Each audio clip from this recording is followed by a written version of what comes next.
ассалому алайкум дӯстони азиз, ба шумо билетҳои самолёт лозим бошад? мараманд ба рақамҳои макс ва телеграми авиакассаи Шаҳноза занг занед. Билетҳои арзон ва боваринок аст. همین خدایا که من به آینده خداوند سلامتی ته انا همین درگاه ها و هیچگاه خدا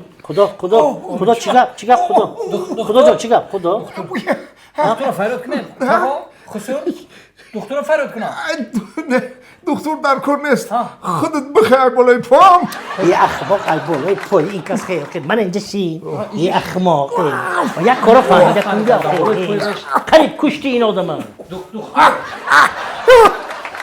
خدا جان خدا بشین یک جدا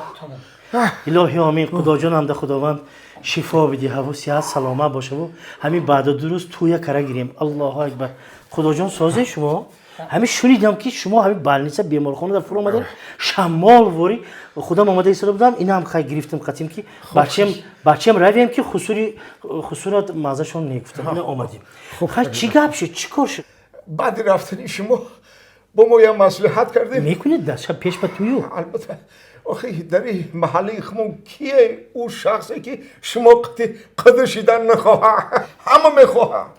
همه میخواه ما هم خواستیم ما هم میخواهیم انا وقتی که بعد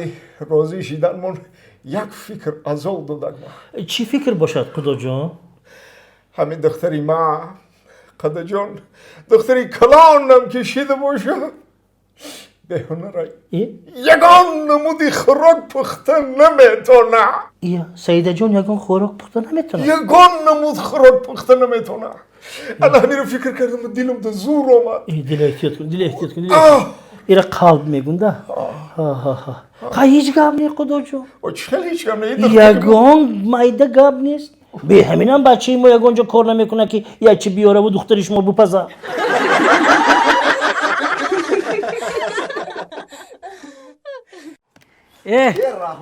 خشامده ака خشامده марҳамат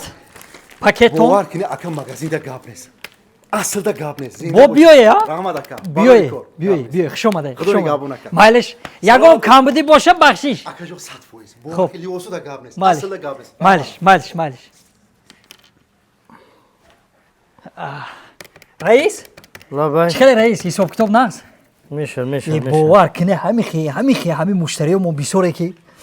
اما گفته که کسونو برو کو سپارتیفکا 380 سوم بود نویسه 350 دادم رفت اکا ای مغازین اصل با کمتر سکیدکا کردیم یا 20 سومون 30 سومون هم خیلی کدیسی عادل جان ناز کردی بسیار خوب کردی من حاضر این کارا میمونم تو همین کسب میستی من از پای توی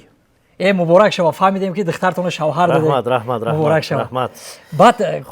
بعد از انبار سپارتیفکای برور وای طرف تو اوویس خب حاجی همه رو گپ میزنم من میرم حاضر یک بار آشپزم میبینم بعد حسنی کمال دیدم در کار آش نهار حسنی کمال میخوند سلامت باشید رئیس اکد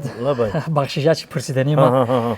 همه شما دخترتون شوهر داده کیده داده بخشیجا همین عبدالحمید خدا مبارک کثیر کثیر ما میرم خواهد همین کثیر خدمت عبدالحمید جان کثیر خدا مبارک چه شما وقتی کار داد وای دوزای میگفته کم وای شوبا میکرده میگفته وقتی کار داد وای نگاه کن چه شما دلتون شید وای تا دخترتون داده آخر وای دوزای من میدونم همه میدونم ای مغازه میدوزد انا اکنون دختری من ده میبرد 2.15 $130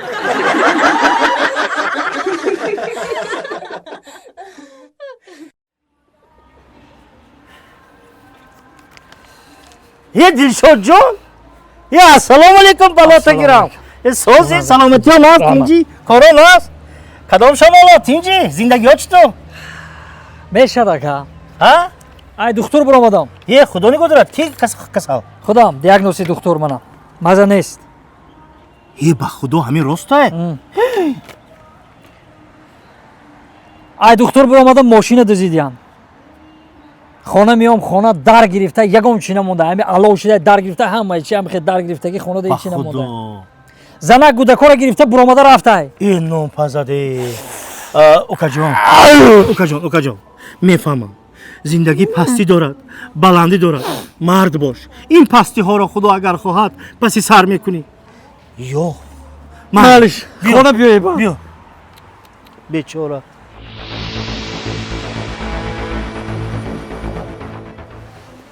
یا پسری اکی غنی دلشاد جان سلام علیکم سازی؟ این خودت می؟ ها من خیلی زندگی ها چطور دادر جان؟ 1 سال پیش با یادتون هست همشه نقل کرده بودم کو همون واخوری 1 سال شد؟ این در خاطرم هسته ها؟ شما گفته زندگی پستی داره گفتم بلندی داره پاستی داره بلندی دارد رو افتادن نشد گفتم گفته بودم خیلی زندگی ها چطور؟ سالی گذشته همه گپ و کارایی که درمان شدگی بود کو ها همه بلندی بوده یکا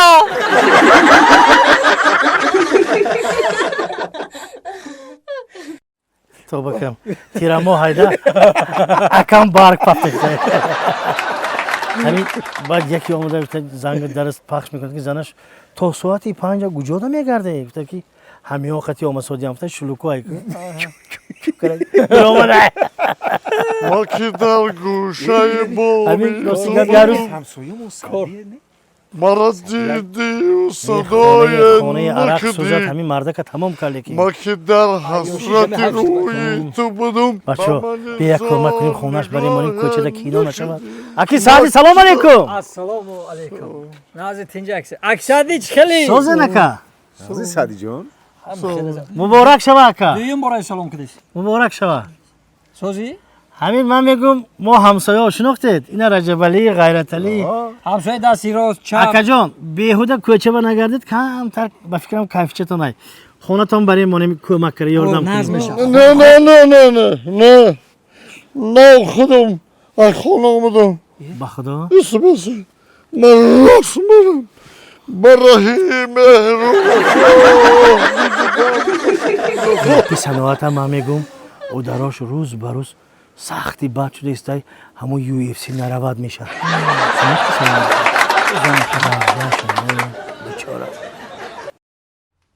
نوزا جون اینجا درو گوش کنید زنکو ما کار رفتم تا ایپای جامو گیری خونه شو تا ایپای خلوق فهمو مایلش ما بگم میبیام خونه جامو گیر کدگی باشه اوقاتو تیار باشه خوب شد ما رو فهمیدی برای کار رفتن لیلی و مجنون